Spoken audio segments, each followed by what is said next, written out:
আসসালামু আলাইকুম এভরিওয়ান। আশা করি সবাই ভালো আছো। আলহামদুলিল্লাহ আমিও ভালো আছি। তো আজকে তোমাদের মধ্যে একটা নতুন ভিডিও নিয়ে আসলাম। যারা নতুন হ্যান্ড প্রিন্ট করতে চাচ্ছ, প্রথম কি লাগে সেটা নেই। তো আশা করি ভিডিওটা তোমাদের কাছে ভালো লাগবে। তোমরা অবশ্যই দেখবে। আর যারা কিনা আমার চ্যানেলে নতুন তারা অবশ্যই লাইক, কমেন্ট, শেয়ার দিয়ে সাবস্ক্রাইব করে পাশে থাকবে। সর্বপ্রথম এখানে আমি তুলি আর হলো এই যে একটা বক্স নিয়ে নিয়েছি। তো যারা নতুন তারা কিনা এরকম একটা বক্স কিনলেই যথেষ্ট। আর বক্সের মধ্যে 10টা রং থাকে। এটা আমার অনেক আগের কেনা ছিল। আমি যখন প্রথম আর্ট করা শিখি তো তখন আমি এই বক্সটা কিনেছিলাম। তো আমি মনে করি তোমরা যদি কেউ নতুন কাজ শিখতে চাচ্ছ বা নিজেদের জন্য ট্রাই করতে চাচ্ছ তাহলে তোমরা এরকম একটা বক্স কিনে নেবে। এখানে 10টা কালার পাবে। আর তাছাড়া এখানে মনে করো যে এটা হলো তোমার ইন্ডিয়ান কোম্পানির। আর এই যে এখন যেগুলো দেখাচ্ছি এগুলো হলো তোমাদের বাংলাদেশের। এগুলো তোমরা সিঙ্গেল পিস হিসেবে কিনতে পারো। এক একটা পিস এর দাম হবে তোমার 25 থেকে 30 টাকার মতন বা 35 টাকা, এর উপরে হবে না। আর তোমার এই যে যেটা কাচের বয়ম বা ইন্ডিয়ান যে রকটা আছে ফেভিকল, এটা তোমার অ্যাক্রিলিক কালার, এটার দাম ফেভিকল অ্যাক্রিলিক কালার যেটা সেটা এটার দাম হবে তোমার এক একটার 35 থেকে 40 টাকার মধ্যেই। তোমরা ইন্টারনেট ঘাটাঘাটি করে অনেক ধরনের ফুল ডিজাইন যেটা তোমাদের ভালো লাগে তোমরা যদি নিজেদের জন্য করতে চাও তাহলে তোমরা সেরকম কয়েকটা কালার কিনে তারপরে করতে পারো। আর ব্রাশ যদি তোমরা একটা সেট কিনে নাও তাহলে আর কিছু লাগে না। আর আমি যখন প্রথম কাজ শুরু করেছিলাম তখন আমার কাছে কোনো ব্রাশ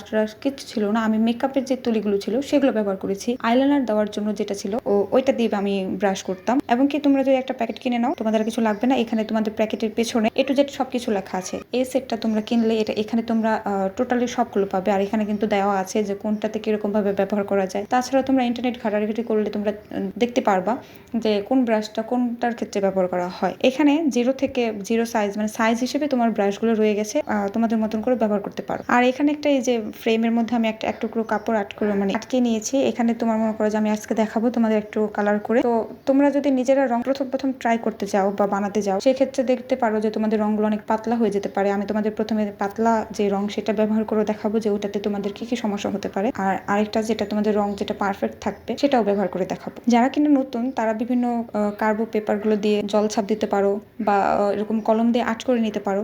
তো আমি এখানে আর্ট করার প্রয়োজন মনে করছি না, তো আমি এভাবে আর্ট করছি। তোমরা দেখতে থাকো। এখানে আমি দেখো 3টা কালার নিয়ে নিয়েছি। তিনটা কিন্তু একটু পাতলা টাইপের, একটু পানি বেশি দিয়ে ফেলছি বা একটু বাইন্ডার বেশি দিয়ে ফেলছি, এরকম একটু পাতলা করে নিয়েছি। তো এই রংগুলো ব্যবহার করলে হয় কি তোমাদের একই জায়গায় বারবার ব্রাশ করতে হয়, একটু ঘনটা বারবার ব্রাশ করতে হয়। এটাতে কাপড় রং যত ঘন হবে তত তোমার কাপড়টারও হার্ড হয়ে যাবে।